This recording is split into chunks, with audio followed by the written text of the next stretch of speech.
waiting room smelled like antiseptic and old magazines. I kept staring at a crack in the linoleum floor, tracing it with my eyes over and over, because if I stopped, I'd have to think about why I was there. My husband was behind the frosted glass door. I could hear muffled voices, his and the doctor's, but not the words, just the rhythm of a conversation that felt too long. Too careful. I had asked to come in with him. He said he preferred to go alone. That was 12 years ago. No, 12 years into a marriage that started breaking before it even began. But I'm getting ahead of myself. Or maybe behind, I don't know anymore. Time does strange things when you've spent most of it trying not to look directly at what you've done. My name is Lydia. I'm 34 years old. I have a daughter named Rosie who leaves her hair ties on every single surface in our house, and a husband named Tom who hasn't called me by my name in 11 years. Not Lydia, not honey, not anything. Just nothing. And I think I need to tell someone what happened. All of it. From the part that was my fault, which is most of it, to the part in that doctor's office that I still can't say out loud without my throat closing up. I met my husband the summer before my senior year of college. He was a friend of my roommate's older brother, which sounds like a story that shouldn't work but somehow did. He showed up at a backyard cookout wearing a faded blue t-shirt and holding a paper plate like he didn't quite know what to do with it. And something about that, the awkwardness of it, the fact that he looked slightly lost, made me walk over to him instead of the other way around. We talked for 4 hours that night, about nothing important, about his job at an engineering firm he'd just started, about a road trip I was planning that I never ended up taking, about how neither of us liked potato salad, but we'd both taken some to be polite. I thought, this is a good man. I was right about that. I was so right about that, and I still did what I did anyway. We dated for 2 years. He proposed on a Tuesday, which he apologized for. He'd meant to do it on a weekend trip we had planned, but couldn't wait. I said yes before he finished the question. We got married the following October, in his parents' backyard, with his mom crying and my younger sister Bree reading a poem she'd written herself that went on about 3 minutes too long. It was a good day. A genuinely good day. I remember standing next to him at the altar and thinking I had never felt so certain about anything in my life. 3 weeks later, I made the worst decision of my life. I won't dress it up. I had an affair. Not a long one. Not one born out of some deep unhappiness or years of distance. Just a week. One awful, selfish, stupid week, with a man I'd known from work, a colleague named Greg, who I'd always gotten along with a little too easily and whom I'd never once thought to be careful around. It was at a work conference in Denver. My husband was back home. Greg and I had dinner, and then too many drinks, and then… I don't know. I don't know how to explain it in a way that makes me sound like anything other than exactly what I was. I made a choice. Maybe not all at once, maybe not with full sobriety, but I made it. And then I came home, and I looked at my husband making eggs on a Sunday morning in the same blue t-shirt, singing to himself slightly off-key, and I thought, I have to tell him. I have to, but I didn't. I told myself I would, next week, after things settled, after I figured out what to say. And then it was 2 weeks, and then a month, and then something happened that made telling him completely, catastrophically impossible. I missed my period. I took 4 tests, all positive. I sat on the bathroom floor for a long time. My husband and I had talked about starting a family. We'd agreed to wait a year after the wedding, to settle in, to travel a little. We hadn't been trying, but we hadn't exactly been careful either. There was a version of this where everything was fine, where the baby was his, and I buried what happened in Denver, and we moved forward and had a family and grew old together and nobody ever had to know. I chose to believe that version. I never told him about Greg. I convinced myself the timing was right for it to be my husband's. I was so desperate for that to be true that I made myself believe it. Our daughter Rosie was born the following August. She had my coloring and her father's nose, or so we said. My husband cried in the delivery room, really cried, the kind that surprised him, and he held her like she was the most important thing he'd ever touched. I held her and felt 2 things at once, the most overwhelming love I'd ever experienced, and a terror so quiet and constant it became like background noise. The years passed. They do that. They pass whether you're ready or not. Rosie started walking at 10 months and talking at 14 and asking why, at approximately every 30 seconds from age 2 onward. My husband was the kind of father who got down on the floor to play, who remembered which stuffed animal was which, who never once complained about the night wakings even when he had early meetings. We were good parents together. That was never the problem. The problem was everything that sat just below the surface of our daily life, the thing I had never said and he did not know he needed to ask. Things between us were fine, warm even at moments. We laughed sometimes. We had dinner together most nights. He came to Rosie's school plays and I went to his company's holiday parties, and we held hands occasionally in the way of two people who have been together long enough that it's comfortable and no longer electric. I told myself this was just what marriage became. I told myself we were happy enough. I told myself a lot of things. And then Rosie turned 7 and she got a school project on genetics. She brought home a worksheet. Basic stuff. Eye color. Hair color. Dimples. She had to interview us and fill it in. We sat at the kitchen table on a Wednesday night, the three of us with her little pencil moving so seriously across the paper. Daddy, what color are your eyes? Brown. Mommy. Brown. Mine are brown too. She wrote it down, delighted, as if she had just solved the complex equation. And dimples. I have a dimple here. She pointed to her left cheek. Do you have dimples? No, my husband said. Mommy? I shook my head. She looked up, frowned the way she did when something didn't add up. My teacher said you can only have dimples if at least one parent has them. There was a silence. Small. 2 seconds, maybe 3. My husband glanced at me and then back at Rosie and said something about how genetics were complicated, sometimes skipped generations, which isn't quite accurate but was enough to satisfy a 7-year-old with a pencil and homework to finish. He didn't say anything else that night, but something shifted. I don't know how else to describe it. It was like a piece of furniture had been moved 2 inches and everything looked the same from across the room, but when you went to sit down the angle was wrong. He didn't ask me directly. That was the thing about my husband. He processed slowly and deeply, like someone doing math in their head, and by the time he came to a conclusion, he'd already worked through most of his reaction. He asked me 6 weeks after the genetics worksheet, a Saturday morning, Rosie at his mother's, the two of us in the kitchen. He was standing by the window with his coffee and he said very quietly, without turning around, I need to ask you something, and I need you to be honest with me. And I said, okay. And he said, was Rosie conceived before we were married? I could have said no. The lie was right there, clean and practiced and possible. But I was so tired. I had been carrying this for 7 years and I was so tired. I said, I don't know. The silence that followed was the longest of my life. He turned around eventually. He looked at me with an expression I had no name for. Not rage, not grief, just something very still and very far away. He said, who? I told him. Not everything at first, not all the details, but the essential fact of it, Denver. Greg, once. I was so sorry, I didn't know, I'd convinced myself. He set his coffee mug down on the counter very carefully. He nodded once like he was filing something, and then he walked out of the kitchen and down the hall to the bedroom and he closed the door. He didn't scream. Didn't throw anything. Didn't call me names. He just closed the door.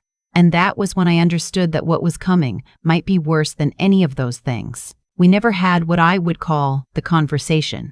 There were conversations, plural, practical ones, about Rosie, about the house, about whether we were separating. He said he needed time. I said I understood. I slept in the guest room. 2 weeks became a month, and he said he didn't want to disrupt Rosie's life while she was in school, and I said whatever you need, and he said okay. We didn't separate, we stayed, but the closeness was gone, not just the physical closeness, all of it. He stopped using my name. He stopped asking about my day. He answered questions directly and never elaborated. At dinner, he talked to Rosie, and I talked to Rosie, and occasionally we talked through Rosie, and occasionally we talked through Rosie in the way parents do, disguised as family conversation. He wasn't cruel. That would have been easier in some ways. Cruelty would have given me something to push against. Instead, he was careful, distant, perfectly polite, the way you'd be to a colleague you respected but didn't particularly like. Rosie didn't notice at first.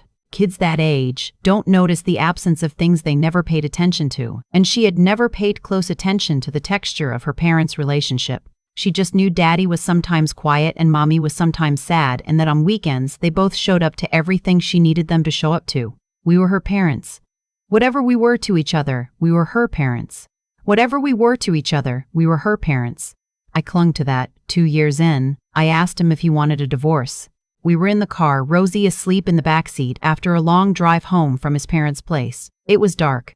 A good time to say hard things, I had always found. Something about the dark makes them less jagged. Do you want to end this? I said. You can tell me. I would understand. He was quiet for a long time. The road noise filled the silence. No, he said finally. Why? Another pause. Then, because she's asleep in the back seat. I didn't ask again for a long time. The years that followed had a particular texture. Not miserable exactly, we were too functional for that, too organized around Rosie's life and our work and the rhythms of a house, but hollow in a way that I felt most at night or in quiet moments when Rosie was at a friend's house and it was just the two of us and there was nothing to organize ourselves around. He joined a woodworking class. He ran half marathons I came to watch and cheered for. He fixed things around the house with a methodical care that I had always admired and now watched from a distance, like something behind museum glass. Occasionally, in the early years, I tried.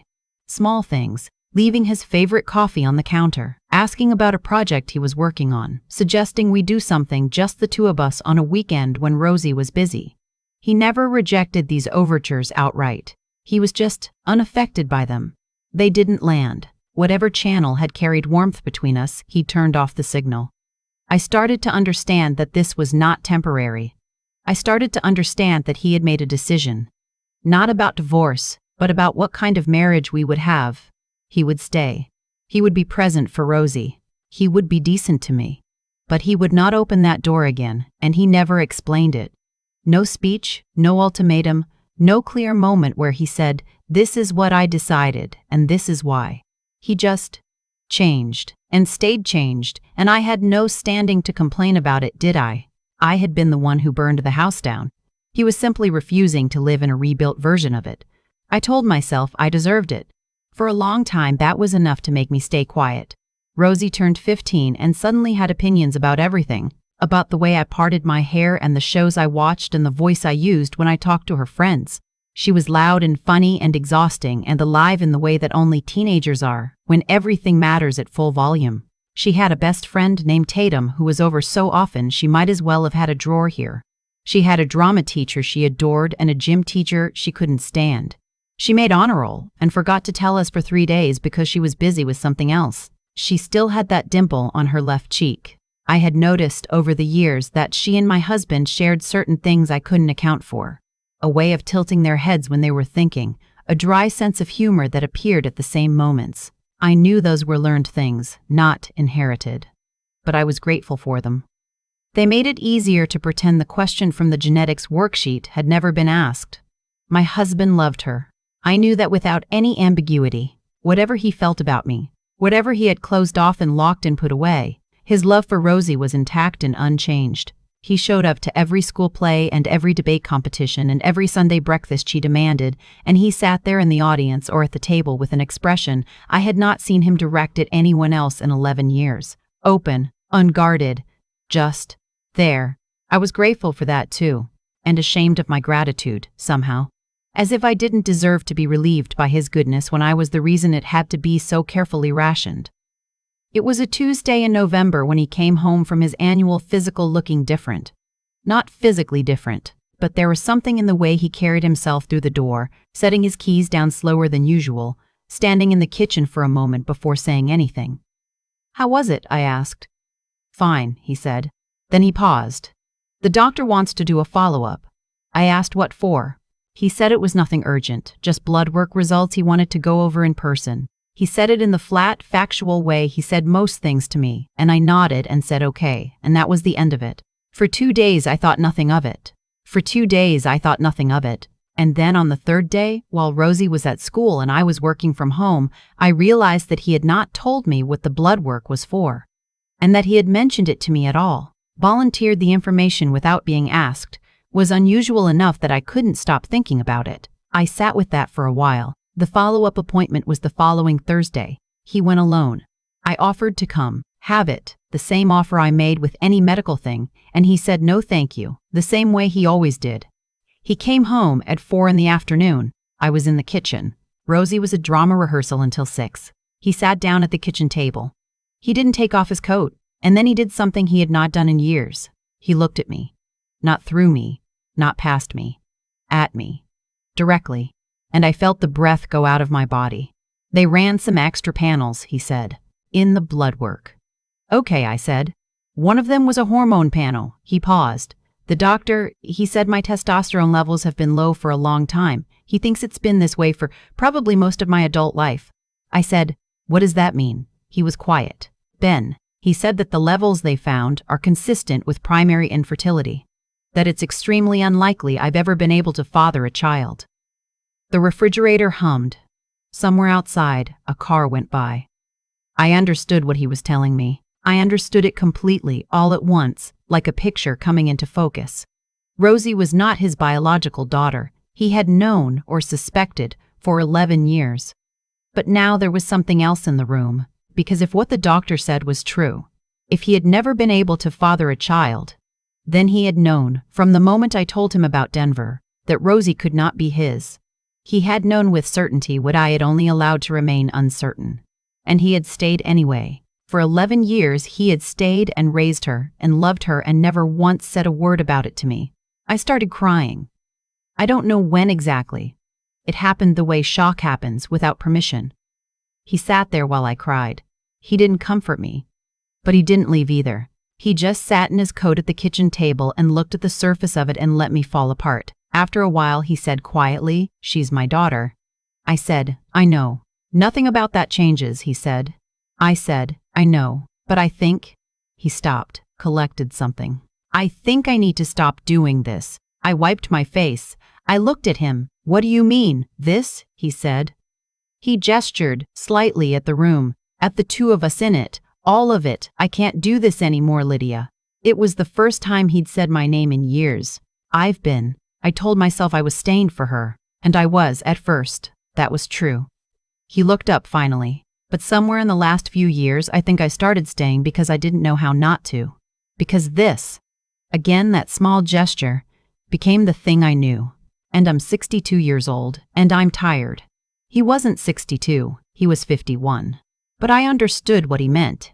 I don't want a divorce, he said. Not, I don't want to undo everything. I just want to be somewhere else. Where? I said. I don't know yet. Somewhere with a workshop. He didn't leave that week or the next. He started looking at houses in early December. He told Rosie himself, sat her down alone first, and then asked me to be there for the second half of the conversation, when she had more questions than he had answers. She was 16 by then, old enough to understand more than we wanted her to. She did not cry the way I expected. She got very quiet instead, in the way she got quiet when something was computing. And then she said, is this because of something that happened between you? He said, yes. She looked at me. I think she already understood more than she let on. Kids always do.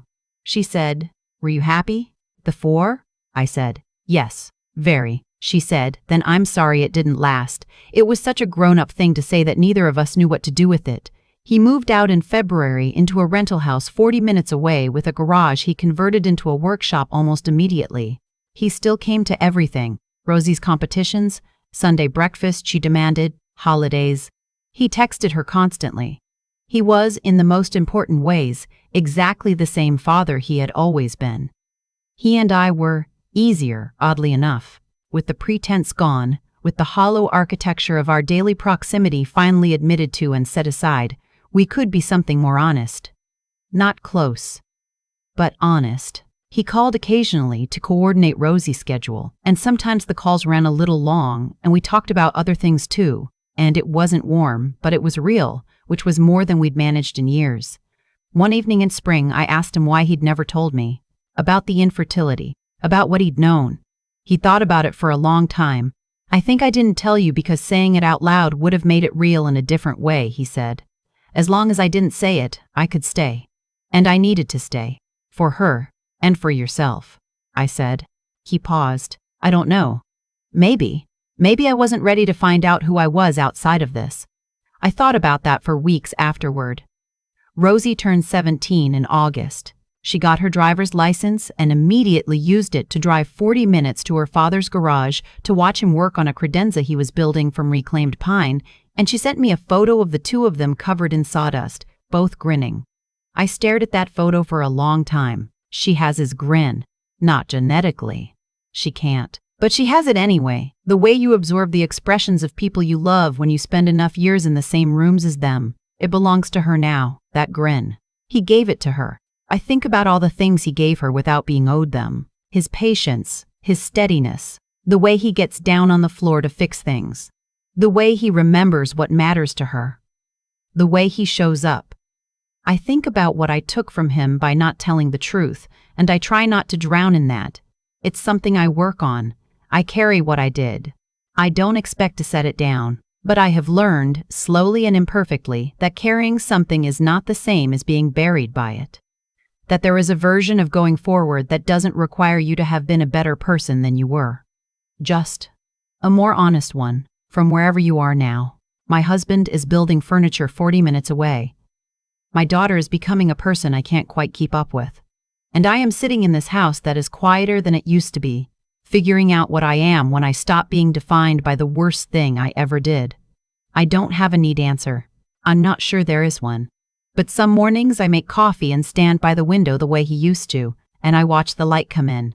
And it feels, not okay exactly, but possible. Like something that can still become something else. I think that might be enough to work with. I used to think that the worst thing a person could do was get caught. That the punishment was exposure. The moment someone found out, looked at you differently, named what you were. I thought that was the thing to fear. I was wrong. The worst thing is living inside what you did every single day, while the person you hurt is standing 6 feet away making coffee. Tom never screamed at me. He never called me names or told his family what I'd done or made me feel small in any of the ways I had braced myself for. He just withdrew. And I have spent 11 years learning that silence from someone who used to choose you is its own kind of consequence, not a punishment handed down from somewhere outside. Just the natural result of what happens when trust is broken and never honestly repaired. Actions move forward in time. What you do today is still happening tomorrow, and the year after that, in ways you can't predict and can't take back. I made a choice in Denver. A selfish, careless choice. And then I made a second one, to hide it, to let uncertainty become a convenient substitute for truth, and that second choice is the one that cost us the most. Because the affair itself might have been survivable. Couples survive those things. What we couldn't survive was 11 years of me knowing and him eventually knowing, and neither of us ever saying it plainly. That silence wasn't neutral. It was its own kind of dishonesty, and it had its own consequences. What I know now, in a way I couldn't have understood at 28, is that integrity isn't just about the big moments. It's not only about whether you cheat or don't cheat. It's about what you do in the minutes after. Whether you have the courage to say the true thing when the true thing is terrifying. I didn't have that courage. And the version of my marriage that might have existed, the one where we faced it together, where Tom had the actual choice to stay or go, I took that from him by staying quiet. That's not something I can undo, but it's something I can understand clearly now, and understanding it clearly is not nothing. Rosie is 17. She drives 40 minutes to her father's garage and comes back covered in sawdust and sends me photos like evidence of something good surviving. She didn't get Tom's eyes or his hands or any of his biology. But she got his patience, his steadiness, his way of showing up even when it's inconvenient. He gave her those things freely without being asked, without being owed them. That is what I think about when I think about what character actually looks like in practice. Not grand gestures. Just continuing to show up for someone you love even when everything is hard, because that's what you decided they deserved. I am still figuring out who I am outside of the worst thing I ever did. That's slower work than I expected. But I think the willingness to look at it honestly, not to excuse it, not to drown in it either, just to see it for what it was, is the beginning of something. You can't build anything real on a foundation you've never examined. I spent 11 years not examining it. I'm trying now. That's all I've got.